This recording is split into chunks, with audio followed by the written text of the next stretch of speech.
ነብያችን አለይሂ ሰላቱ ወሰለም መሞታቸው ከተረጋገጠ በኋላ የነበረው ክስተት አይሻ ረዲየላሁ ዐንሃ ለአባቷ ለአቡበክር ሲዲቅ መልእክት ላከች። ከዛም አቡበክር ሲዲቅ ረዲየላሁ ዐንሁ ወደ አይሻ ቤት መጡ።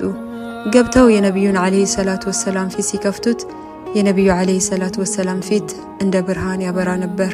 ታዲያ በዚህ ጊዜ አቡበክር ሲዲቅ በጉልበታቸው ተንበርክከው ወደ ሰማይ ያዩ ውድ ጓደኛዬ ብለው ስቅስቅ ብለው አለቀሱ። ከልጅነታቸው ጀምሮ በጣም የሚዋደዱ ጓደኛሞች ነበሩ።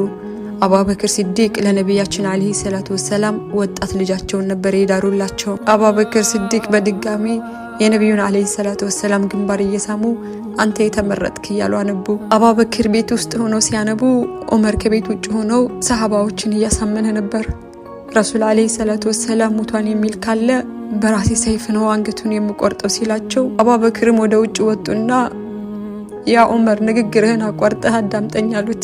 ዑመርም ያ አቡበክር አትሰማም እንዴ? ሰሃባዎች የሚሉትን ነብዩ አለይሂ ሰላቱ ወሰለም ሙት እያሉ እኮ ነው አለ ዑመር እውነቱን ላለመቀበል። ታዲያ በዚህ ጊዜ አቡበክር ሲዲቅ ወደ ሰሃባዎች ዘወራሉና ታሪካዊ ንግግራቸውን ተናገሩ። ከመካከላችሁ ሙሐመድን የሚገዛ ካለ ሙሐመድ ሙቷል፣ ከመካከላችሁ አላህን የሚገዛ ካለ አላህ በእርግጥም የማይሞት ዘላለማዊ የሆነ ጌታ ነው ብለው ተናገሩ። በዚህን ጊዜ ዑመር ረዲየላሁ ዐንሁና ሰሃባዎች በጉልበታቸው ተንበርክከው ስቅስቅ ብለው አለቀሱ። የነብዩ አለይሂ ሰላቱ ወሰለም ወደ አኺራ መሄድ ለሰሃባዎች እጅግ ከባድ ነበር። ዛሬ ጁምዓ ነው። በነብያችን አለይሂ ሰላቱ ወሰለም ሰለዋት እናውርድ። اللهم صل وسلم وبارك على نبينا محمد